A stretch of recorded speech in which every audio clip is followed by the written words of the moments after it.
Sa ngalan ng Ama at ng Anak at ng Espiritu Santo. Amen. Ang anghel ng Panginoon ay nagbalita kay Santa Maria. At siya'y naglihila lang ng Espiritu Santo. Aba, Ginoong Maria, napupuno ka ng grasya, ang Panginoong Diyos ay sumasa iyo. Bukod kang pinagpala sa babaeng lahat, at pinagpala naman ang iyong anak na si Jesus. Santa Maria, Ina ng Diyos, ipanalangin mo kaming makasalanan, ngayon at kung kami mamamatay. Amen. Narito ang alipin ng Panginoon. Maganap nawa sa akin ang ayon sa wika mo. Aba, Ginoong Maria, napupuno ka ng grasya, ang Panginoong Diyos ay sumasa iyo. Bukod kang pinagpala sa babaeng lahat, at pinagpala naman ang iyong anak na si Jesus. Santa Maria, Ina ng Diyos, ipanalangin mo kaming makasalanan, ngayon at kung kami mamamatay. Amen. At ang salita ay nagkatawang tao, At nakipamuhay sa atin. aba, Ginoong Maria, napupuno ka ng grasya, ang Panginoong Diyos ay sumasa iyo. Bukod kang pinagpala sa babaeng lahat, at pinagpala naman ang iyong anak na si Jesus. Santa Maria, Ina ng Diyos, ipanalangin mo kaming makasalanan, ngayon at kung kami mamamatay. Amen. Ipanalangin mo kami, O Santa na Ina ng Diyos, Nang kami maging dapat makinabang sa mga pangako ni Kristo. manalangin tayo.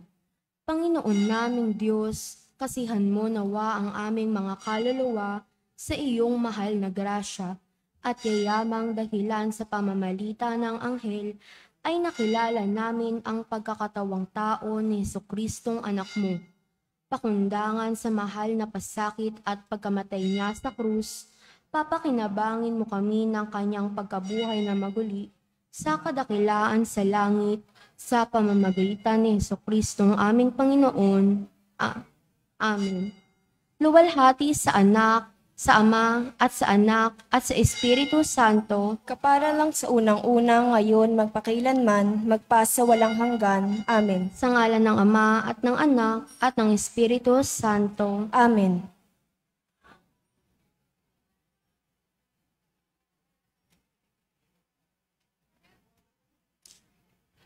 At ang mamumuno po sa ating banal na pagdiriwang ngayon ay ang ating pong butihing kura paroko, Reverendo Padre Douglas D. Badong. Hallelujah, hallelujah, hallelujah. Hallelujah, hallelujah, hallelujah. Ang Panginoon ko, siyang nagwagi, kamatayan ay nagapi, pag-asa at buhay siyang handog na tangi. Hallelujah, hallelujah, hallelujah. Hallelujah, hallelujah, hallelujah.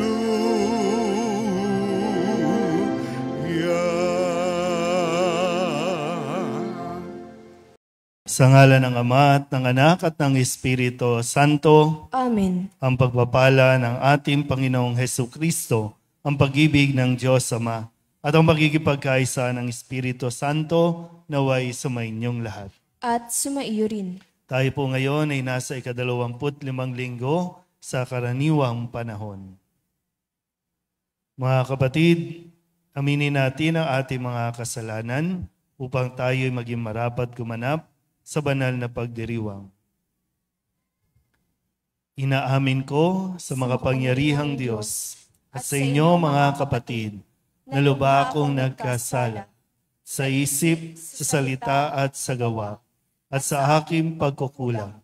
Kaya isinasamo ko sa mahal na Birhen Maria, sa lahat ng mga anghel at mga banal, at sa inyo mga kapatid, na ako'y panalangin sa Panginoong ating Diyos. Kaawaan tayo ng makapangyarihang Diyos, patawarin tayo sa ating mga kasalanan, at patnubayan tayo sa buhay na walang hanggan. Amen.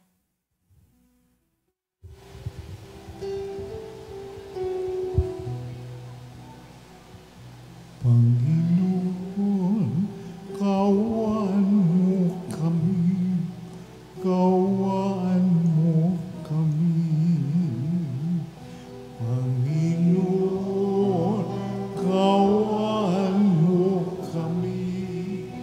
kawan mo kami. Kristo, kawan mo kami, kawan mo kami. Kristo, kawan mo kami, kawan mo kami. Panginoon, kawan mo kami, kawan mo kami. Panginoon, kawan mo kami, kawan mo kami.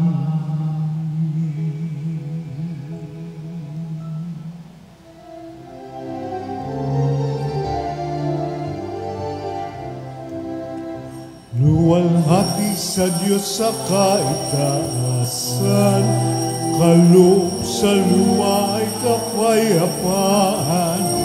Pinupuri ka at ipinagdarangal, sinasamba ka dahil sa dakilang kalwalhatian. Panginoon naming Diyos, harian namin, amang makapangyarihan. Panginoon Jesucristo, Anak ng Diyos, Kordero ng Ama, ikaw nag-aalis sa mga kasalanan ng sanlibutan. Tanggapin mo ang aming kahilingan, ikaw na nanuluklok sa kanan ng Ama. Maawa ka sa amin, malamang ang banal, Panginoong Jesucristo, kasama ng Espiritu, sa lahat ng Ama. Amen, amen, amen, amen.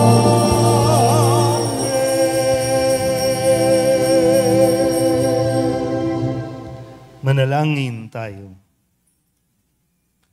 Ama naming makapangyarihan, itinakda mong ang lahat ng mga utos mo ay mauwi sa pag-ibig sa iyo at sa kapwa-tao. Ipagkaloob mong sa pagtalima namin sa mga ito, kami pagindapatin mong sumapit sa buhay na walang katapusan sa pamamagitan ni Jesucristo, kasama ng Espiritu Santo, magpasawalang hanggan. Amen. Maupo po ang lahat. Hindi matanggap ng mga palalo ang mga taong matuwid, sapagkat ipinamumukha ng mga matuwid sa mga palalo ang kanilang kasamaan. Pagbasa mula sa aklat ng karunungan. Sinabi ng mga masasamang tao, tambangan natin ang mga taong matuwid, pagkat hadlang sila sa ating mga balak. Ipinamumukha nila sa atin ang pagsuway sa kautusan, at sinasabing tayo'y nagkasala laban sa kaugalian. Tingnan natin kung ang salita nila ay magkakatotoo, kung ano ang mangyayari sa kanila pagkamatay nila. Kung ang mga matuwid ay anak nga ng Diyos, sila ay tutulungan niya at ililigtas sa mga kaaway. Subukan natin silang dustain at pahirapan, upang malaman natin kung hanggang saan ang kanilang kagandahang asal, at kung hanggang kailan sila makatatagal. Subukan nating ibingit sila sa kamatayan. Yamang ang sabi nila ay iingatan sila ng Diyos. Ang salita ng Diyos.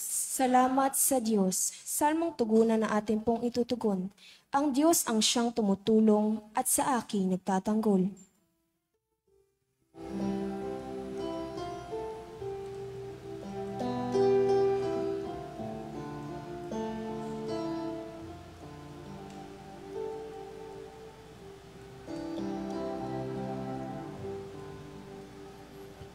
Ang Diyos ang siyang tumutulong at sa akin nagtatanggol. Ang Diyos ang siyang tumutulong at sa akin nagtatanggol.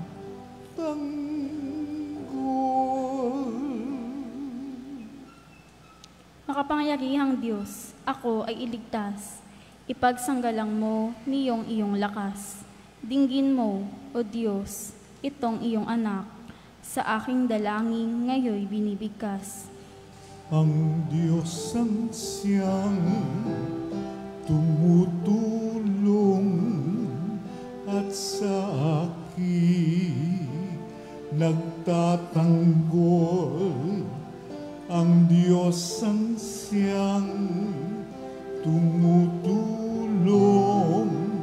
at sa akin nagtatanggol.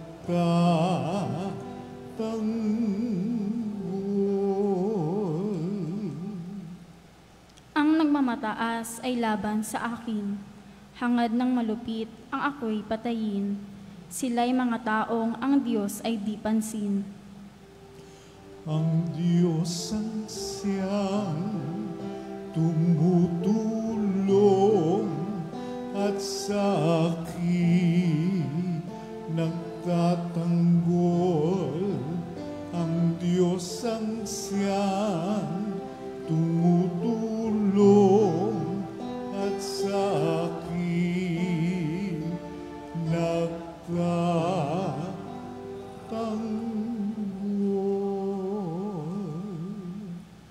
Batid kong ang Diyos ang aking katulong. Tagapagsanggalang ko ang Panginoon. Buong galak naman akong maghahandog ng pasasalamat sa Panginoong Diyos, dahilan sa kanyang mabuting kaloob. Ang Diyos ang siyang tumutulong at sa akin nagtatanggol. Ang Diyos ang siyang tumutulong at sa akin nagtatanggol.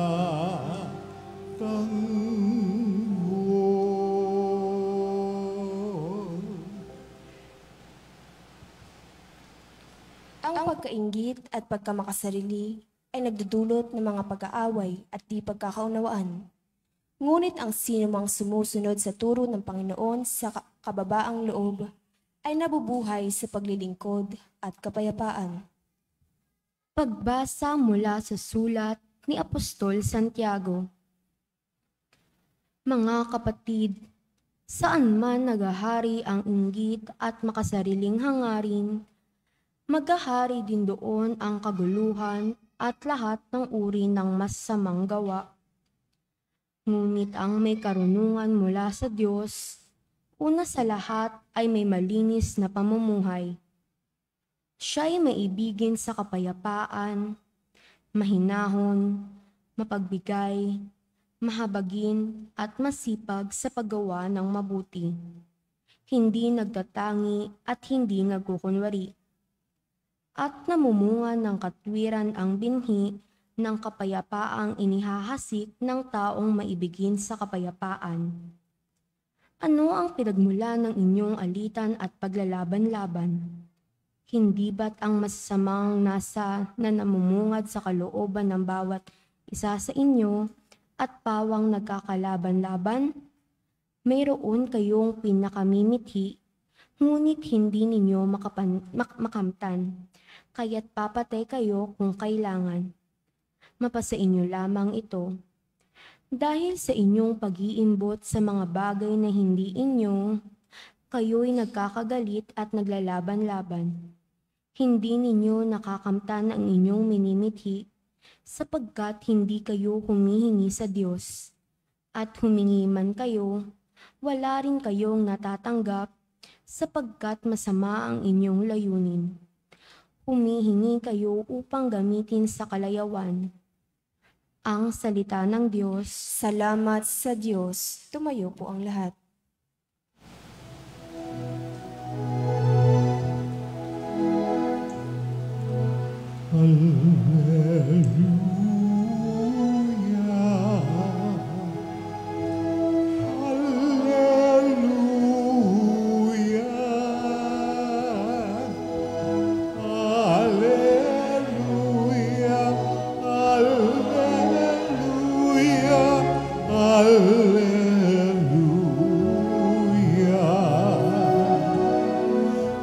Tayo'y tinawag ng Diyos upang magmingming ng lubos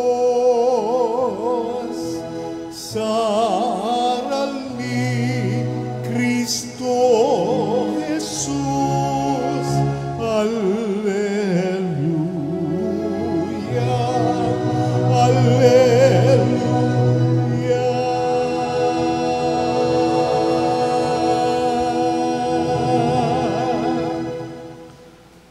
Sumainyo ang Panginoon. At sumaiyo rin. Ang mabuting balita ng Panginoon ayon kay San Marcos. Papuri sa iyo, Panginoon. Noong panahong iyon, si Jesus at ang kanyang mga alagad ay nagdaan sa Galilea. Ayaw ni Jesus na malaman ito ng mga tao, sapagkat tinuturuan niya ang kanyang mga alagad. Sinabi niya, ang anak ng tao ay ipagkakanulo at papatayin, ngunit muling mabubuhay sa ikatlong araw. Hindi nila naunawaan ang sinabi niya. Ngunit natatakot naman silang magtanong sa kanya. At dumating sila sa Capernaum. Nang sila'y nasa bahay na, tinanong ni Jesus ang kanyang mga alagad, ano bang pinagtatalunan ninyo sa daan? Hindi sila kumibo sapagkat ang pinagtatalunan nila'y kung sino sa kanila ang pinakadakila. Naupo si Jesus, tinawag ang 12 at sinabi, ang sinumang nagnanais maging una ay dapat maging huli sa lahat at maging lingkod ng lahat. Tinawag niya ang isang maliit na bata at pinatayo sa harapan nila. Pagkatapos, kinalong niya ito at sinabi, ang sinumang tumanggap sa isang maliit na batang tulad nito, alang-alang sa akin, ay tumatanggap sa akin. At sinumang tumanggap sa akin, hindi ako ang kanyang tinatanggap, kundi ang nagsugo sa akin. Ang mabuting balita ng Panginoon. Pinupuri ka namin, Panginoong Jesucristo. Maupo po ang lahat. Isang magandang gabi po sa inyong lahat. Tayo po ay nasa 25 linggo sa karaniwang panahon at nagpapatuloy po sa ating pakikinig mula sa pahayag ng mabuting balita kay San Marcos. Balikan ko lang po ng kaunti yung ating narinig na ebanghelyo nung nakalipas na linggo. Doon ay sinabi o tinanong ni Jesus ang kanyang mga alagad kung sino raw siya ayon sa mga tao. At ibinalita o sinabi naman ng mga alagad na sabi nila, kayo daw po ay isa sa mga propeta, kayo daw po si Elias, kayo daw po si Juan Bautista. At doon ay tinanong din ni Jesus, kayo, sino ako? Kayo ang Kristo, ang Mesiyas. Ito ang sagot ni Pedro, ito ang sagot ng mga alagad. At doon, mula noon, ang sabi ni Jesus, mula noon, ipinaalam na ni Jesus sa kanyang mga alagad kung ano ang pagdaraanan ng anak ng tao. Siya ay itatakwil na matatanda ng bayan, ipapapatay, at sa ikatlong araw ay muling mabubuhay. At sinabi din ni Jesus, ang sinumang nais maging alagad, dapat sumunod sa kanya, limutin ang kanyang sarili, pasanin ang kanyang krus, at sumunod sa akin. Yun ang itinuturo ni Jesus sa mga alagad at ipinaalala din sa atin nung nakalipas na linggo. So tandaan niyo po ha, una nang ipinaalam ni Jesus sa kanyang mga alagad ang kanya pong pagdaraanan at maging ang pagdadaanan ng mga gustong sumunod sa kanya.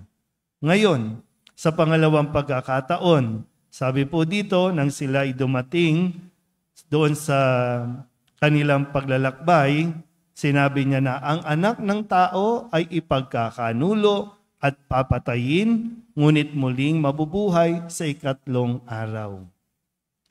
Naintindihan ba? Narinig nyo naman. Uy. Okay. So, pinapaliwanag ni Jesus, ha? Ngayon, ano ang nangyayari sa mga alagad? Bakit natanong ni Jesus, ano bang pinagtatalunan ninyo? Tandaan niyo ulit, ha? Ipinaalam ni Jesus kung ano ang kanyang pagdaraanan, paghihirap, pagkamatay, at pagkabuhay. So, hindi ito inunawa ng mga alagad. At ano ang nangyayari? Nag-aaway-away. Hindi naman siguro yung nagsusuntukan, no? Pero may pagtatalo. Kasi ang sabi ni Kristo, ang tanong niya, ano bang pinagtatalunan ninyo? Para bang, di ba, nag-i-emote ako tapos kayo nagtatalo-talo dyan. Hindi kayo nakikinig. Kaya hindi nyo naunawaan. Sabi dito, hindi sila kumibo kasi ang pinagtatalunan ay kung ano o kung sino ang pinakadakila sa kanila.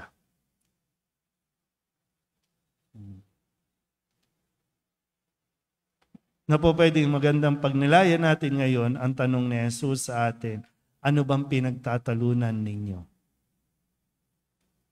Hindi ko alam, no, kung ano ba sa inyo, sa mga naglilingkod sa simbahan, sa lector group, sa kopradiya, sa lay minister, sa MBG, ano bang nandito pa? Sa Kristan, ano bang pinagtatalunan ninyo?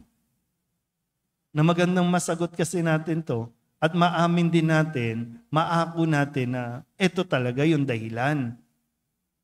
Anong pinagtatalunan natin? Sa bahay ninyo, sa opisina, sa kongreso, yan. Sa pamahalaan, ano ang pinagtatalunan natin? Budget daw. Wala daw pera. No? Pero isa yun, di ba? Pinag-aawayan sa loob ng pamilya, pera. Bakit pera ba talaga ang pinagtatalunan? Yun ba talaga? Tingnan natin. No? Sabi po dito, sa unang pagbasa, sa Aklat ng Karunungan, sabi dito, no, sabi ng masasama, tambangan natin yung mga matuwid. Kasi hadlang sila sa balak natin. At ano bang binabalak ng masasama? Naipapamukha daw kasi sa kanila yung kamalian nila. Kaya, inaaway nila yung mga mabubuti. Sabi sa ikalawang pagbasa, sa sulat ni Apostol San Pablo, saan man nagahari ang inggit at makasariling hangarin, magkakaroon ng kaguluhan. So kung sinasabi ni Kuya, pera ba talaga ang problema? Ang punot dulo? Hindi ba yung inggit? At yung sinasabi dito na ang pinagmumulan ng inyong alitan at paglalaban-laban, hindi ba yung masasamang nasa? Yung mga personal na intensyon? Kaya kayo naglalaban-laban. Kasi meron kayong minimiti na hindi ninyo makuha kasi merong kumokontra. Sabi nga po ng isang nababiral, no? Hindi ito laban ng kasamaan at kabutihan. Laban ito ng kasamaan at kadiliman. Kasi hindi mo talaga ma-identify na. Sino ba talaga ang nagsasabi ng totoo? Sino ba talaga ang may mabuting intensyon? Bakit may mga debate? Bakit may mga usapin tungkol sa budget, sa pera? Talaga bang ang layunin ay maprotektahan ng pondo ng bayan? O dahil gusto lang nilang sila ang makakuha ng pondo para sa darating na eleksyon, may pondo sila? Kung sino yung parang sumisikat, kung sino yung sa tingin nila number 1 sa survey, yun ang titirahin. Yun yung hahanapan ng butas, ng kamalian. Halos sila din naman.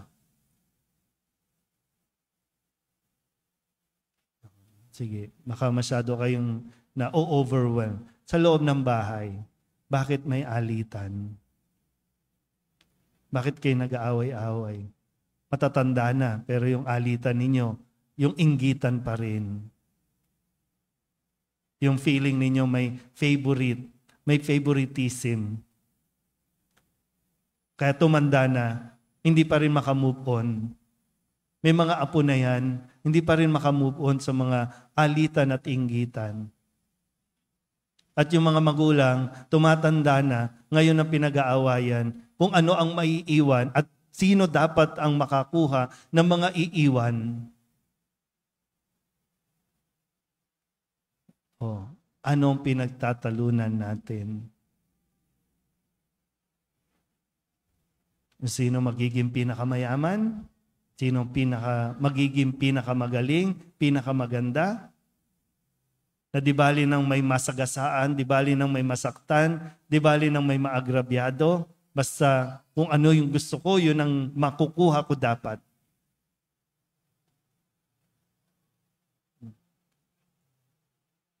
Kaya sana, maturuan natin yung mga batang ito kung paano pinahalagahan ni Jesus yung ugali ng mga bata na ipinaalala sa mga alagad. Ito, tingnan niyo yung mga bata. Bakit ba pag tumatanda, nakakalimutan natin yung ugaling bata na masunurin, mapagbigay, maalalahanin? Bakit pag tumatanda na, nagiging makasarili? Swapang.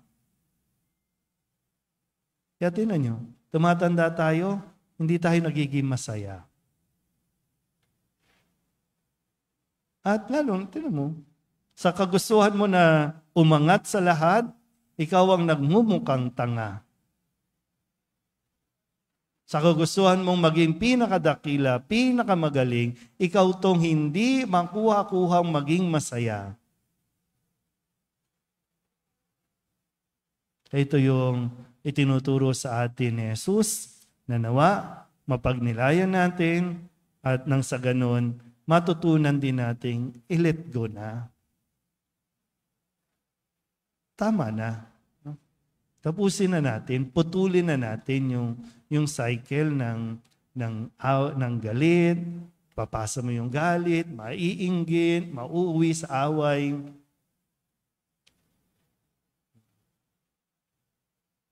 Hindi ito magiging kalugod-lugod sa ating Panginoon na tayo na mga gusto nating sumunod sa Kanya. So pag-isipan natin ng mabuti, pagdasalan natin ng mabuti. Dahil ang gusto naman ni Jesus, makasunod tayo ng maluwag sa ating kalooban. Hindi pinipilit, hindi pinipuwersa. So muli, pag nilayan natin, ano ang tanong ni Jesus? Ano bang pinagtatalunan natin? Amen? Ipahayag natin ang ating pananampalataya. Sumasampalataya ako Sa Diyos amang makapangyarihan sa lahat, na may gawa ng langit at lupa. Sumasampalataya ako kay Jesucristo, iisang anak ng Diyos, Panginoon nating lahat. Nagkatawang tao siya lalang ng Espiritu Santo, ipinanganak ni Santa Mariang Birhen, pinagpakasakit ni Poncio Pilato, ipinako sa krus, namatay, inilibing, nanaog sa kanaroroonan ng mga yumao, nang may 3 araw na buhay na mag-uli, umakyat sa langit, naluluklok sa kanan ng Diyos amang makapangyarihan sa lahat, doon magmumulang paririto at uhukom sa nangabubuhay at nangamatay na tao. Sumasampalataya naman ako sa Diyos Espiritu Santo, sa banal na simbahang katolika, sa kasamahan ng mga banal, sa kapatawaran ng mga kasalanan, sa pagkabuhay na muli ng matay na tao, at sa buhay na walang hanggan. Amen. Manalangin tayo sa Amang Dakila upang ating matamo ang kababaang loob na siyang ipinakita sa atin ng kanyang anak noong lubusan niyang tinanggap ang krus ng ating kaligtasan. Ang ating pong itutugon, Panginoon, dinggin mo ang iyong bayan. Panginoon, dinggin mo ang iyong bayan. Gabayan nawa ng Santo Papa, mga obispo, mga pari, at mga relihiyoso at relihiyosa ang simbahan tungo sa kaganapan ng kaharian ng Diyos dito sa mundo sa pamamagitan ng tapat at banal na pamumuhay. Manalangin tayo. Panginoon, dinggin mo ang iyong bayan. Maging kasangkapan nawa ng paghihilom ang mga pinuno ng aming bansa. Sikapin nawa nilang masugpo ang mga huwad na balitang nagdudulot ng pagkakawatak-watak sa aming bansa. Manalangin tayo. Panginoon, dinggin mo ang iyong bayan. Pagalingin mo nawa, Ama, ang mga kapatid naming may karamdaman, pisikal man o emosyonal. Makahanap nawa sila ng pag-asa sa aming panalangin at pagkalinga sa kanila. Manalangin tayo. Panginoon, dinggin mo ang iyong bayan. Mapatawad nawa ng Diyos ang mga kasalanan ng mga kapatid naming pumanaw upang masilayan nila ang paraisong ipinangako ni Jesus, kung saan mararanasan ang walang hanggang kapayapaan. Manalangin tayo. Panginoon, dinggin mo ang iyong bayan. Idulog din natin sa Panginoon ang ating mga personal na kahilingan at mga panalangin para sa ating mga pamilya, kasama din ang mga kahilingan ng mga nanonood sa online. Lahat ng mga misang pasasalamat, espesyal na intensyon, agarang paggaling ng mga may sakit, at ang lahat ng mga kaluluwa na iniling na ipagdasal sa misang ito.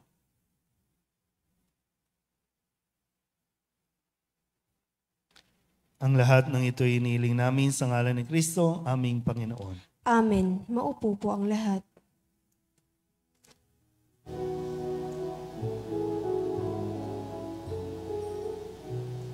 Ang himig mo, ang awit ko, lahat ng ito'y nagmula sa iyo. Muling ihandog sa iyo, buong puso kong inaalay sa iyo. O Diyos, o Panginoon, lahat ay biyayang aming inampon, aming buhay at kakayahan, ito'y para lamang sa iyong kaluwalhatian.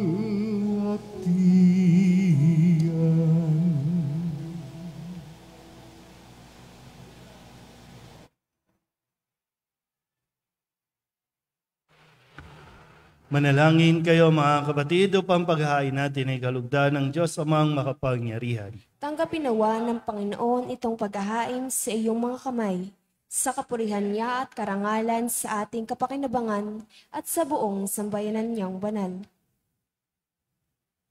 Ama naming lumikha, maawain mong kalugdan ng mga alay ng iyong sambayanan upang ang ipinahayag namin ng may pananampalatayang matibay ay aming tanggapin sa banal na pakikinabang sa pamamagitan ni Jesucristo kasama ng Espiritu Santo magpasawalang hanggan. Amen. Sumainyo ang Panginoon. At sumaiyo rin. Itaas sa Diyos ang inyong puso at diwa. Itinaas na namin sa Panginoon. Pasalamatan natin ang Panginoong ating Diyos. Marapat na siya ay pasalamatan.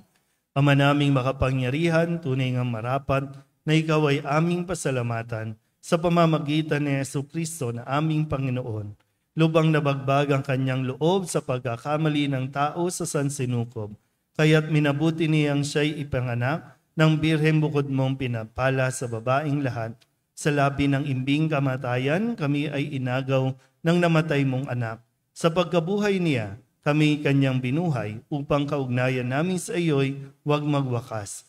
Kaya kaysa ng mga anghel na nagsisiawid ng papuri sa iyo, nang walang humpay sa kalangitan, kami nagbubunyi sa iyong kadakilaan.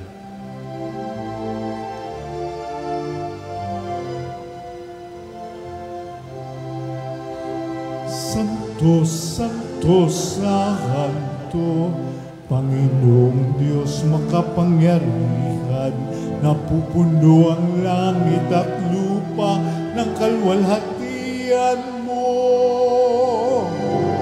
Hosana sa kaitaasan, pinagpalang na parito sa ngalan ng Panginoon. Hosana sa kaitaasan.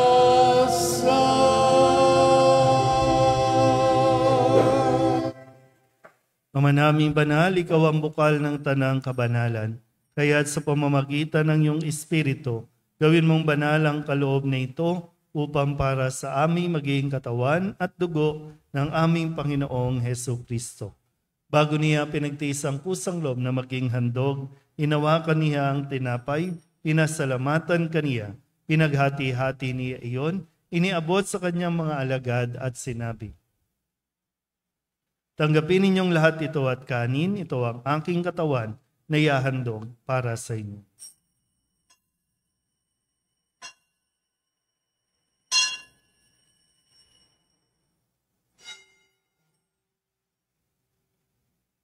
Gayun din naman nang matapos ang hapunan, nawakan niya ang kalis, muli kaniyang pinasalamatan. Iniabot niya ang kalis sa kanyang mga alagad at sinabi, "Tanggapin ninyong lahat ito at inumin. Ito ang kalis ng aking dugo, ng bago at walang hanggang tipan. Ang aking dugo na ibubuhos para sa inyo at para sa lahat sa ikapagpapatawad ng mga kasalanan. Gawin ninyo ito sa pag-alaala sa akin."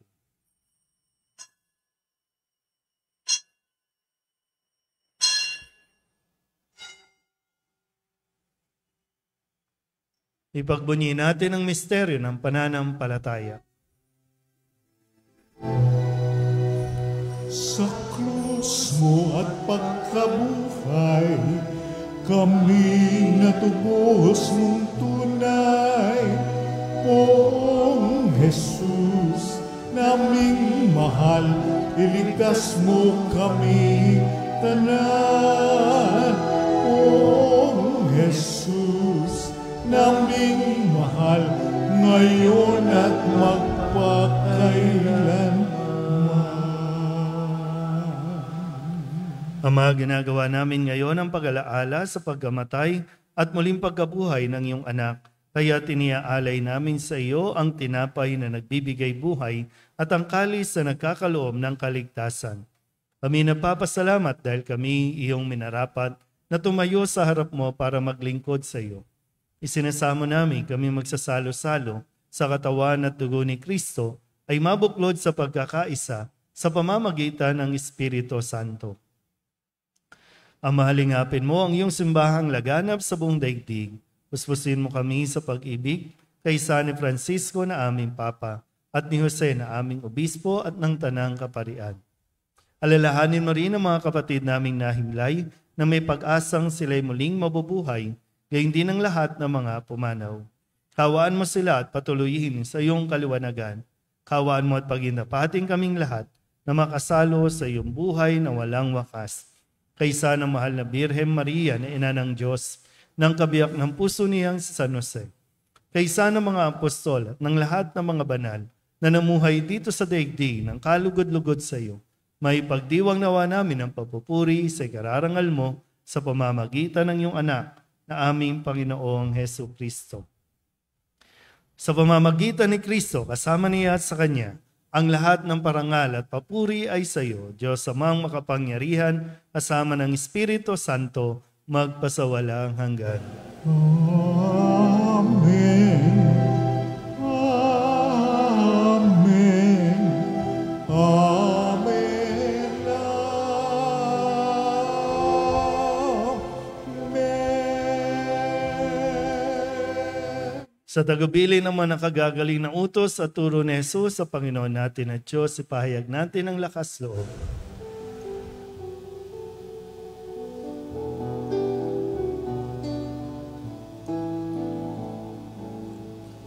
Ama namin, sumasalangit ka, sambahin ang ngalan mo.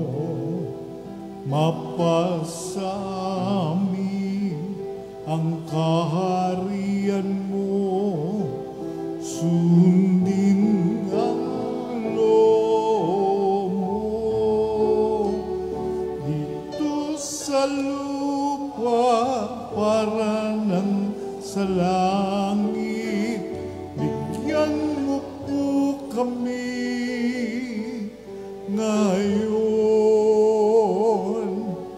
ng aming kakanin sa araw-araw, at patawarin mo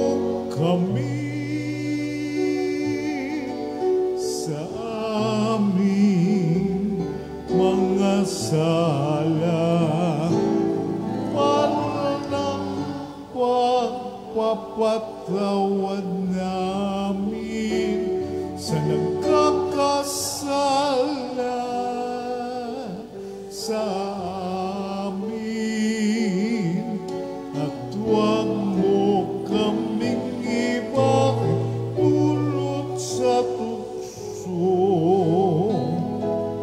at diadya mo kami sa lahat ng masama. Hinihiling namin kami iadya sa lahat ng masama, pagkalooban ng kapayapaan araw-araw, iligtas sa kasalanan at ilayo sa lahat ng kapahamakan, samantalang aming pinananabikan ang dakilang araw ng pagpapahayag ng tagapagligtas naming sa Jesucristo. Sapagkat sa iyo ang kaharian,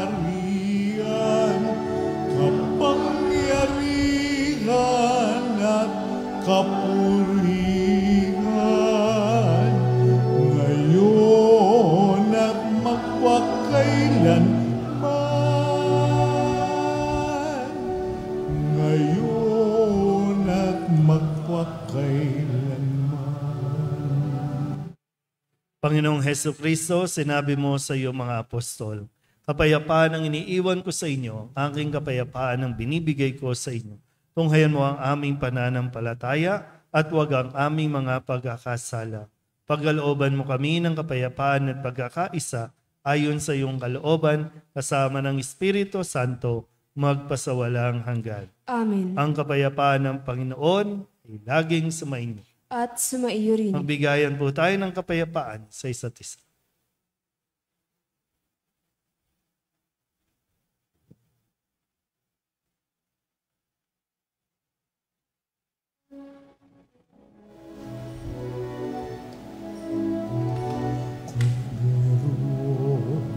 Ng Diyos na nagalis ng mga kasalanan ng sanlibutan, maawa ka. Kordero ng Diyos na nagalis ng mga kasalanan ng sanlibutan,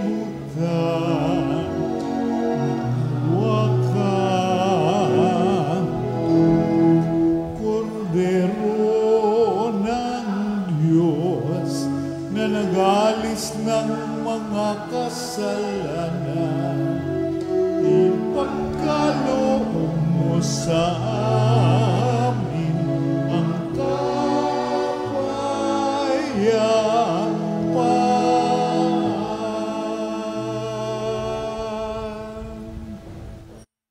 Ito ang kordero ng Diyos. Ito ang nag-aalis ng kasalanan ng sanlibutan. Mapalad ang mga inaanyayahan sa kanyang piging. Panginoon, hindi ako karapat-dapat na magpatuloy sa iyo, ngunit sa isang salita mo lamang ay gagaling na ako.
Manalangin tayo.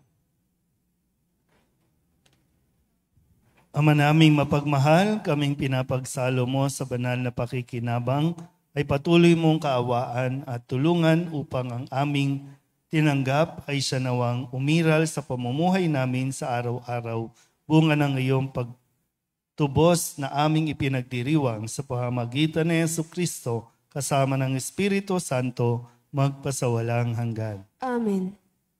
Sumainyo ang Panginoon At sumaiyo rin. at papalain kayo ng makapangyarihang Diyos, Ama at Anak, Espiritu Santo. Amen. Tapos sa banal na misa, humayo tayo sa kapayapaan ni Kristo.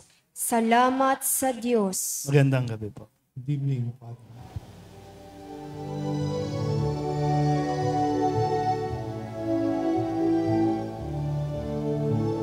Walang sinuman ang nabubuhay para sa sarili lamang. Walang sinuman ang namamatay para sa sarili lamang. Tayong lahat ay may pananagutan sa isa't isa. Tayong lahat ay tinipo ng Diyos na kapiling.